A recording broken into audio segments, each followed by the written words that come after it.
Hello, this is Rob Reinhold. This is the Currency Room, and here we are. We are in the second week of May. I'm joined by Mr. Ankit Sharma. So let's get into what happened last week, and we'll talk about where we ended the week to get ready for the upcoming week. Last week, we had equities basically flat. Most of the week, they were down, but then they had a big rebound on Friday to close mostly flat. We had some major news from the FOMC. We'll talk about that here in a second. But we did get a sell-off in the dollar. The dollar continues to drop lower. We've liked it to the downside. But we did see gold kind of give up its run. It was making a really nice run up to 2080, and then it just really fell apart. And it kind of did the same thing that cryptos did about 3 weeks ago. Cryptos looked like they were breaking out, and then they just didn't break out. And I think that's where we are in the market. Look, we have an okay economy around the world, not great. So when you have an okay 1-2% growth economy, things don't run like they ran in 2021. They just don't when you're running, 6% GDP. Things go a little bit slower. If we take a look at the calendar, it was jam-packed. First, we heard from the RBA, and look at that surprise. They raised by 25 basis points. Not expected. The Aussie was one of the better performing currencies this week. We then had the JOLTS job openings from the U.S. weaker than expected. This is what the Fed has told us they're looking for, weakening in job openings. We're getting that. We heard from New Zealand employment report, much stronger than expected. The Kiwi was also a good performer this week. And then on Wednesday, we had the FOMC statement. They raised by 25 basis points as expected. And they really came out and said, we're likely going to be on hold. Now, look, they didn't come out and say that, but that's definitely what the market took from it. Ankit, what do you think after the FOMC press conference and statement? I did not see a change in what the Fed has done. I think there's a lot of expectation that the Fed will come in and say, well, this is it, talk about a pause. I think they left that open-ended. They still said it's data dependent. So I would say that nothing has changed at all with the FOMC statement or where the Fed is right now. One thing that's changed is that the expectation for rate cut has increased. And this is where I feel like there's a battle. There's a battle happening between what the Fed fund futures are telling us versus what the Fed is telling us. So eventually one side will give up. But so far, I think I will stick with what the Fed has to say. And, I think they were pretty clear in the fact that they don't want to be cutting rate in this environment. But if you take a look at Fed fund futures, we're expecting a rate cut in the next couple of months. I mean, by July and September, we're looking at a rate cut. So, we'll see how market will kind of battle itself out. But I think that's where there's a lot of mixed movements here. So at the end of the day, you want to follow the price action, and clearly the price action did not give anything to the bulls, and the market or the currencies actually did pull back on the U.S. dollar. So we'll see what happens. But again, it was nothing that really haven't changed for me as my outlook goes from the Fed. And Ankit, I'm going to take the other side of that and say that I believe the market more than the Fed. The Fed is a group of people that all are trying to do their best. We have the collective market around the world all placing bets with real money. The Fed doesn't have any real money on the line. They have their reputations on the line. But when you take a look at the markets, they're saying that they think the Fed is done. And really, let's jump down to Friday when we got the U.S. jobs report. Look at this jobs report. It is stellar. It crushed expectations. Now, in any other month, that would have sent equities tumbling. It would have sent bond yields skyrocketing. It would have sent the dollar up. Guess what? That didn't happen. What do you think about the negative reaction to the dollar and bonds off of this stronger than expected job report? Yeah, absolutely. That's a great point. And I don't know. I think I have to see next week if we see a delayed price action. But if I take a look at bond market, I must say the bond market has been a lot more clear and accurate about this. And I think going into the Fed meeting, the bonds at a point were actually ready to break lower. And again, that would have given me a clean signal that, the bond market is telling us, well, this is what's going to happen. We actually have the bond yields are unchanged for the week, so they were lower and they did actually rally a little bit off this good news here. So I personally think that this is just, again, For me, if the bond market is what I'm really looking at, and if unless the bond really started to rally and the yields really started to fall apart, I think that would be a clean signal for me. But if I take a look at today, the dollar did not rally on this news, but we did see the bonds rally and holding on to the gains. So the bond yields rally and holding on to the gains. So I think there's just mixed signals here for me that I'm just waiting for all those things to really line up to give me that clean signal. So I think early next week will be a good confirmation. If we see a continuation of this week, then we'll probably continue sliding lower. But if we take a pause there, we will have to then reevaluate. Great point. And just to finish up the calendar, Thursday we heard from the ECB as well. So we had 3 central banks announce, and every single one of them raised by 25 basis points. So we're still having interest rate hikes, but they are definitely ending. We're getting to the end of the rate hike cycle. All right, so when we take a look at the actual performance last week, we can see that equities were down a little bit. They had a nice little rally on Friday. The S&P down 1%. The world index only down 0.5%. Cryptos had an okay week, and most of that came at the tail end of the week. I think cryptos are going into this next week with a good deal of momentum. So I'm definitely going to be looking at cryptos here the first part of the week. We talked about how gold backed off and oil just had a dreadful, dreadful week, breaking below some very key levels. Looking at the S&P, you can see here that we've got support right around the 40-60 area. We've got support right around the 40-50, 40-60 area. We got resistance up here in the 41-80. At this point, this is the range, and you can see we're still in the range. So our overall call on equities is neutral, and you can see the 20-day moving average has flattened out. The 50-day moving average has been flat for a while. Everything is telling us that equities, while they are slightly bullish, they're not really going to go anywhere. So we don't have that big push of risk-on sentiment out there to really fuel a lot of the big moves we typically see in the currency markets. With that being said, look at this chart here. We had Aussie Kiwi do very well this week. I love how they closed the week, and I'm going into this next week thinking we're going to see a continuation of that. The big trade we've liked over the past 4 weeks has ended. That was the long European currencies trade. We are looking at being long the euro and Swiss franc against pretty much everything else. And I think that trade is over for the time being. So we need to kind of shift around and say, okay, that was the trade we've done over the last couple weeks. The market has changed a little bit. We definitely need to be looking for some new things here. In cryptos, you can see Ethereum was the clear winner, up 6.5%, but everything else fairly solid. Let's go into the market and give us some actual scores here. So we took a look at the S&P, and we can see that the slope of both of them are flat. We are trading at our 20-day moving average. We're above our 50-day moving average. We were at a +2 last week. We've backed down to a +1. So we're still mildly bullish on equities. If we take a look at the world equities here, they're a little bit more bullish than the S&P was, but not much. We still haven't cleared out at the top of this range. 94 being some pretty major resistance on the VT.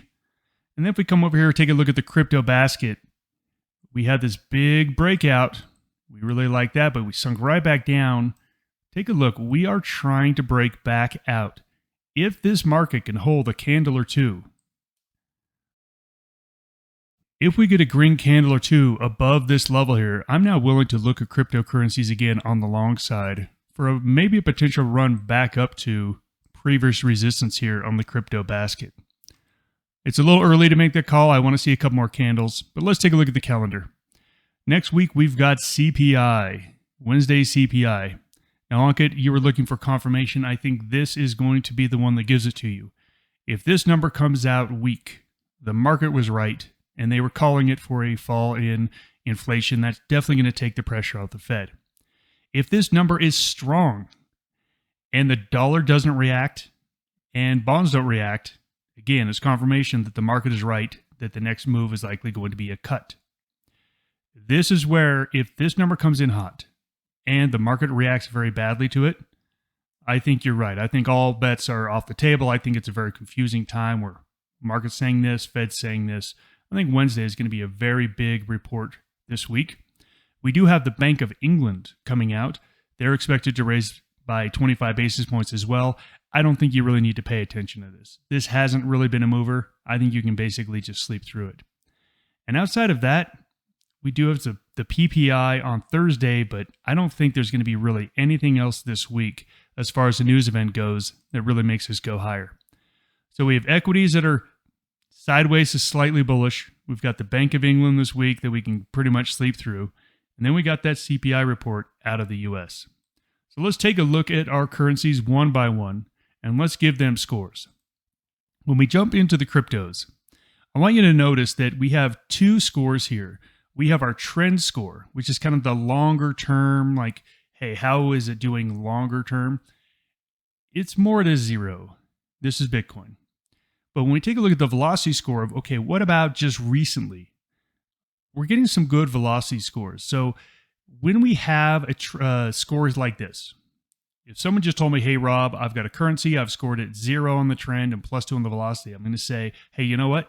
You can take a bullish trade, just don't ask it to go very far. This isn't like we can get in and Bitcoin's going to make a run up to 50,000. That's not where we are. That's not what the chart is saying. But what it's saying is, hey, you know what? The momentum is to the upside in the short term, but just don't ask for much.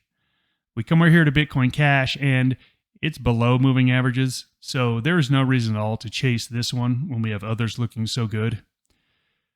Ethereum is the one that is definitely looking better on a trend score. We're about to go to a +2 on this one, but look at the velocity. Everything looks really good here. That being said, it did go up 6% this week. We expect it to either need to take a break or have a pullback before you can enter it again. And then Litecoin, take a look at this. You should really only be looking at Bitcoin and Ethereum here. So at the first of the week, I actually like Bitcoin a little better, just because I think that Ethereum is going to have to pull back a little bit. Anka, what do you think about that at the first of the week? Bitcoin over Ethereum.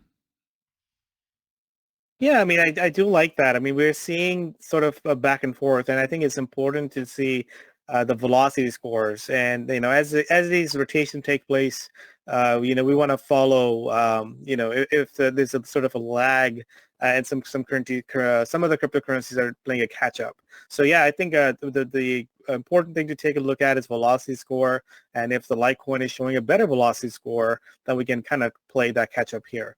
We might just see things a little bit more sideways. I think with the cryptos, we've seen a lot of back and forth. So if we start to get some consistent move to the upside, I think that's where it'll really get me excited. But maybe we'll have to wait till Wednesday when we get the US CPI. Yeah, I could definitely see that taking a few days for us to really clear above those levels. All right, let's take a look at Forex. Now, the dollar has been in a sideways range. And I know I talked about it this week in a couple of videos here. Just a sideways range. I said, hey, the dollar's up near the top of its range. I'd rather be short. I'd rather be short dollar. Okay, so here we are 4 days later, and the dollar is at the bottom of the range. Look, if you had a gun to my head and said you had to make a trade, this pains me to say, but I would probably be looking more for long dollar than short dollar. Overall, I think the dollar is going lower. But as a technical trader, my opinion doesn't matter. What matters is the chart. Until this chart breaks down, and goes lower, I have to assume that it's going to bounce here. So while I do like the dollar short, I like it quite a bit, I can't really jump into it because we are at this key support level. What I would love to see is a bounce back up that I can now short into. That would make me feel much, much better. So the dollar, I love the dollar short. Right here, right now, the chart is telling me I'd be very wary of a bounce at that support. If that support breaks, I can absolutely get short dollar. Now, the nice thing is we have other currencies we can trade. And so I just took a look at dollar. I said, wow, I really like dollar, but I have to wait. And what am I waiting for? I'm waiting for a rally to sell into. Look at what I have on yen. We have a great looking rally to sell into with the reversal candle. So for me, yen is looking fantastic. Ankit, what do you think about yen?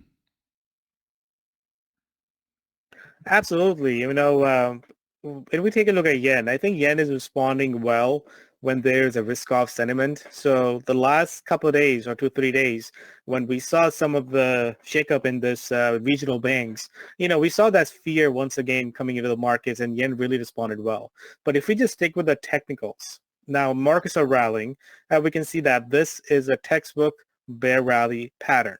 So we have still made a lower high, which again followed by a lower low. We had Bank of Japan just a couple of weeks ago that decided, not to make any changes to it. So I think overall nothing has changed with Bank of Japan. And if we just stick with the fundamentals and the technicals, everything is still pointing out to the downside. I think that's one of the reasons where we haven't seen the dollar do as poorly, because again, there's other currencies that we can sell. Dollar is not the ultimate sell here. I think the yen will be still looks like a nice textbook bear rally pattern, which we can continue to see moving lower in the next week coming ahead.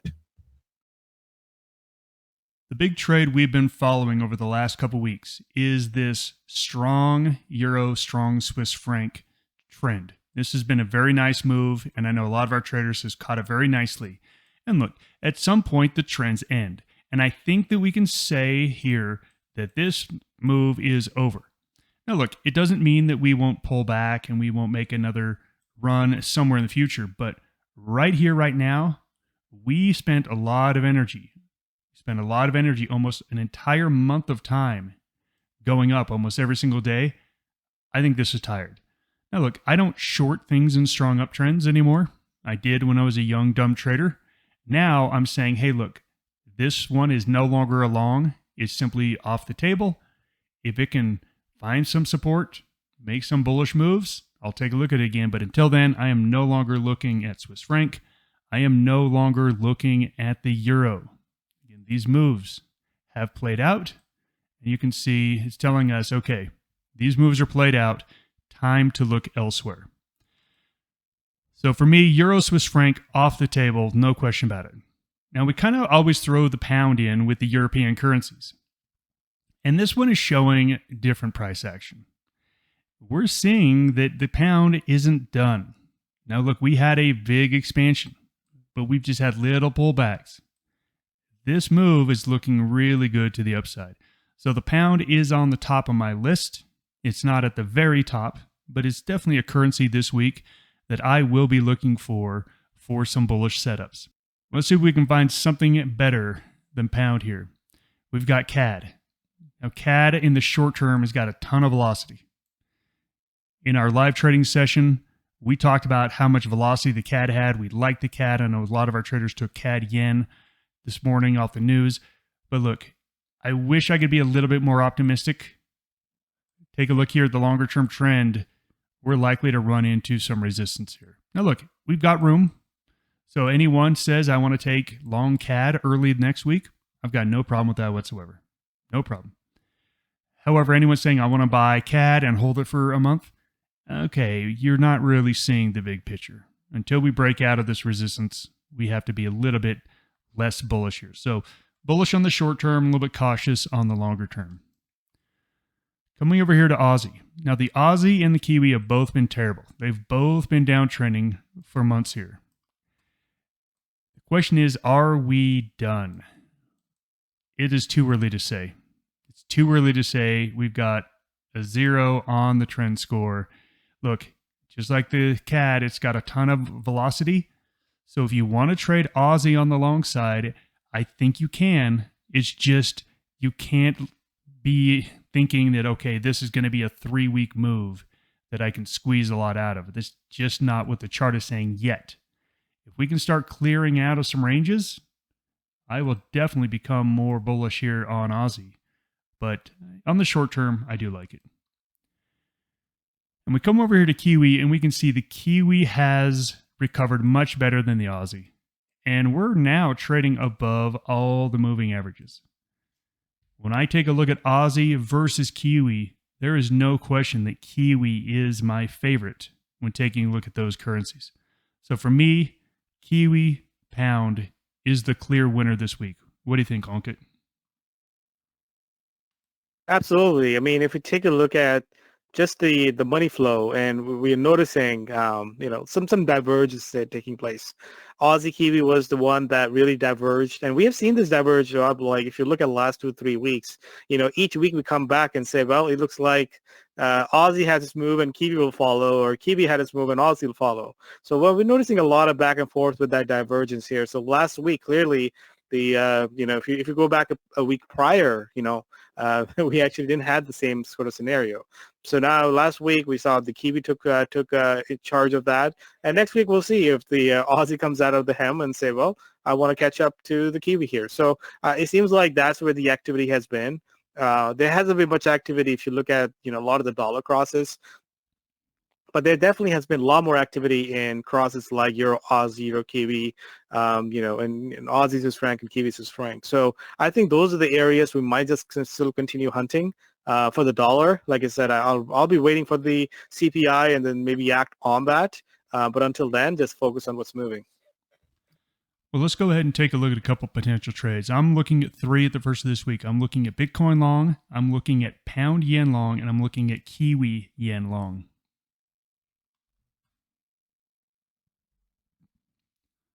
Let's first take a look at Bitcoin. So here I am on a 4-hour chart. And you can see here on a 4-hour chart, Bitcoin has been in a range. Now, in the short term, we've got a lot of momentum. But we've got this 30,000 overhead. So right now we're at 29.5. The question is there enough meat on the bone to grab a trade here? And if it hits resistance at 30,000, then we can still get out and keep some small profits. Now look, I don't mind buying things here because every now and then you just blow right through the resistance. So I wouldn't, if you're going to buy it here and then sell it at 30,000, I don't think it's worth your time and effort to catch such a small move. That's like less than 2%. But if you're saying I'm going to buy here, and if we blow out and we take off, I'm going to be in a great position, that's great.